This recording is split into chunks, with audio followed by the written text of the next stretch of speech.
السلام علیکم پاکستان، حمید نقیبی آپ کی خدمت میں حاضر ہے۔ ناظرین، جب پورے بھارت کے کروڑوں لوگ دیوالی منانے اپنے گھروں کو جا رہے تھے اور پھر چھٹیوں کے بعد جب گھروں کو واپس لوٹ رہے تھے تو ٹرینوں کے پلیٹ فارموں کا کیا منظر تھا۔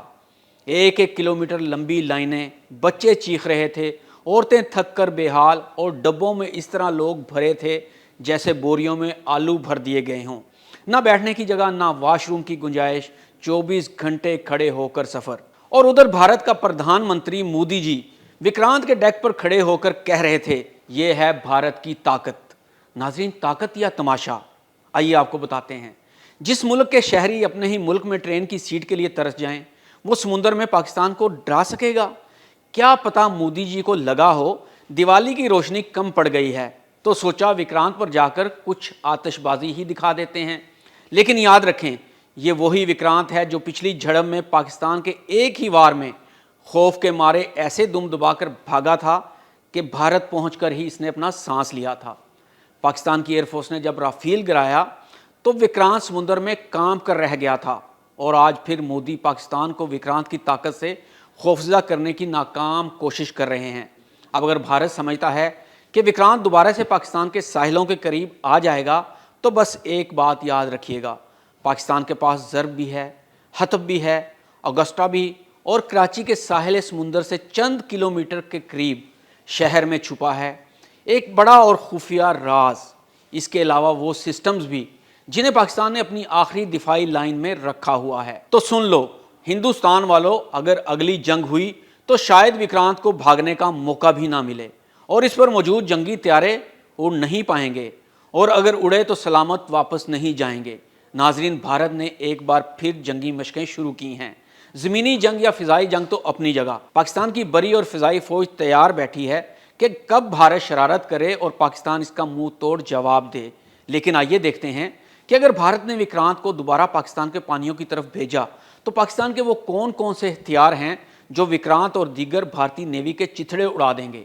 لیکن آئیں ایک نظر میں دیکھتے ہیں کہ یہ وکرانت آخر ہے کیا، جس پر بھارت کو اتنا غرور ہے، اور پاکستان کے پاس اس کا کیا توڑ ہے۔ ناظرین، بھارت کا aircraft carrier INS Vikrant بھارتی بحریہ کا سب سے بڑا اور جدید جنگی جہاز ہے، جسے انڈین نیوی کا فلیگ شپ کہا جاتا ہے۔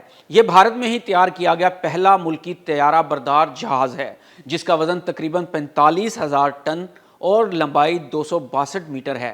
وکرانت پر 30 سے زائد لڑاکا طیارے اور ہیلی کاپٹر موجود ہو سکتے ہیں، جن میں MiG-29 کے جنگی طیارے اور ہیلی کاپٹر شامل ہیں۔ اس کی زیادہ سے زیادہ رفتار تقریباً 28 ناٹیکل میل یعنی 52 کلومیٹر فی گھنٹہ ہے، اور یہ جدید short take of but arrested recovery system کے تحت کام کرتا ہے، جس کے تحت طیارے کم یا چھوٹے رن وے سے اڑان بھر سکتے ہیں۔ وکرانت میں ریڈار، ایویڈنس، جدید ڈیفنس سسٹم اور اینٹی ایئر کرافٹ گنز اور الیکٹرانک وارفیئر آلات نصب ہیں، جو اسے جنوبی ایشیا میں بھارت کی سمندری طاقت کی علامت بناتا ہے۔ لیکن ناظرین، کیا فائدہ ایسی سمندری طاقت کا جہاں لڑنے کا عزم اور حوصلہ ہی نہ ہو؟ حالیہ پاکستان ہندوستان کی جنگ میں وکرانت کراچی کے قریب بھارتی حدود میں موجود تھا، اور پاکستان نے جیسے ہی پہلا رافیل گرایا تو وکرانت کے پسینے چھوٹ گئے، اور یہ فوری طور پر دم دبا کر بھاگ نکلا، اور پیچھے مڑ کر یہ بھی نہ دیکھا کہ جو رافیل سندور لینے پاکستان آئے تھے وہ خاک بن چکے ہیں۔ ناظرین، پاکستان نے ایک جہاز، ایک میزائل اڑائے بغیر وکرانت کو واپس بھگا دیا تھا، اور اس بار پھر مودی جی وکرانت کے رن وے سے MiG اڑا کر اور پھول جھڑیاں چلا کر پاکستان کو ڈرانے کی کوشش کر رہے ہیں۔ تو مودی جی جان لیں کہ پاکستان اس بار بھاگنے نہیں دے گا۔ پاکستان کے پاس وہ ہتھیار موجود ہیں جو خاموشی سے وکرانت کے چتھڑے اڑا دیں گے۔ ناظرین، آئیے دیکھتے ہیں یہ ہتھیار کیا ہیں۔ پاکستان نے اپنی ساحلی دفاعی قوت کو مضبوط کرنے کے لیے ضرب نامی اینٹی شپ کروز میزائل متعارف کروایا ہے۔ یہ میزائل دشمن بحری جہازوں کے لیے طویل فاصلے کا خطرہ بن کر ابھرتا ہے اور ساحلی حکمت عملی میں اہم کردار ادا کرتا ہے۔ یہ شور بیسڈ اینٹی شپ کروز میزائل ہے جس کی رینج 200 سے 300 کلومیٹر تک ہے، اور یہ تقریباً 250 سے 300 کلو گرام تک وار ہیڈ لے جا سکتا ہے۔ دفاعی ماہرین کے مطابق ضرب بنیادی طور پر چین کے C602 YJ62 ماڈل سے مماثلت رکھتا ہے، مگر پاکستان نے اسے اپنی ضروریات کے مطابق موافق بنا لیا ہے۔ ضرب ایک مضبوط ساحلی اینٹی شپ کروز میزائل ہے جو دشمن بحری افواج کو مؤثر طریقے سے روکنے، ساحلی دفاع مضبوط کرنے اور سمندری روٹس کنٹرول کرنے کے قابل بناتا ہے۔ یہ میزائل متعدد مشنز میں استعمال ہو سکتا ہے جن میں اینٹی شپ اسٹرائکس اور جوائنٹ آپریشنل سپورٹ شامل ہیں۔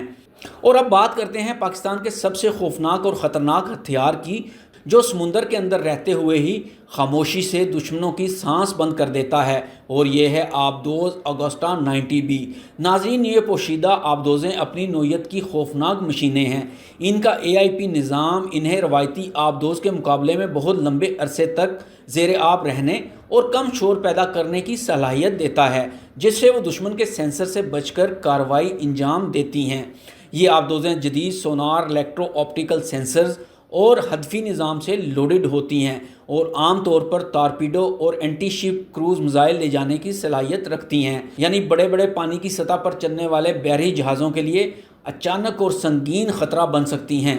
مجموعی طور پر اگسٹا 90B طرز کی AIP آبدوزیں چھپ کر کارروائی کرنے، سمندری راستوں کو کنٹرول کرنے اور کسی بھی بحری بیڑے کے لیے نفسیاتی اور عملی دباؤ پیدا کرنے میں انتہائی مؤثر سمجھی جاتی ہیں۔ ناظرین، پاکستان کا دفاع بہت مضبوط ہے۔ ہندوستان ایک چھوڑ کر 10 بھی INS وکرانت پاکستان کے پانیوں میں بھیج دے، پاکستانی نیوی انہیں تہس نہس کر دے گی۔ اس کے علاوہ بھی ہندوستان والوں سن لو، کراچی شہر میں پاکستان ایئر فورس کے 2 بیس بھی موجود ہیں، جہاں پاکستان کی جدید ترین ایئر فورس پاکستان نیوی کی سپورٹ کے لیے ہر لمحہ تیار رہتی ہے، اور ان دونوں بیسوں سے پاکستانی جنگی جہازوں کے انجن سٹارٹ ہونے کی دیر ہوگی، اور وکرانت تو کیا، کوئی بھی خوفناک جنگی بحری بیڑا بھاگنے پر مجبور ہو جائے گا۔ دوستو، جنگ صرف دھماکوں کا نام نہیں، دیکھنا یہ بھی ہے کہ قوم کتنی متحد ہے، لوگ کتنے محفوظ ہیں، اور قیادت اپنے لوگوں کی فلاح کو ترجیح دیتی ہے یا صرف عوام کو دکھاوا کرتی ہے۔ وکرانت شاندار ہوگا صرف بھارت کے نزدیک، مگر شاندار چیزیں حقیقت میں وہ نہیں جو ہمارے TV اسکرینز دکھاتے ہیں، بلکہ حقیقت وہ ہے جو بھارتی عوام کی قطاروں، بچوں کی تھکن اور ملک میں دنیا کا گندہ ترین ٹرانسپورٹ کا نظام۔ تو مودی جی، بہتر ہے پاکستان کو ڈرانے کی بجائے پہلے اپنے ملک کی ٹرینیں بہتر کر لیں، کیونکہ اگر عوام ہی مطمئن نہ ہوئے تو جنگ میں کوئی آپ کو سپورٹ نہیں کرے گا، کیونکہ جنگ میں دفاع سے زیادہ حوصلہ افزائی کی ضرورت ہوتی ہے، جیسا کہ پاکستان کی عوام اپنے فوج کے ساتھ جنگ لڑنے بارڈر پر پہنچ جاتے ہیں۔ ناظرین، حمید نقیبی کو اجازت دیجیے، اللہ حافظ۔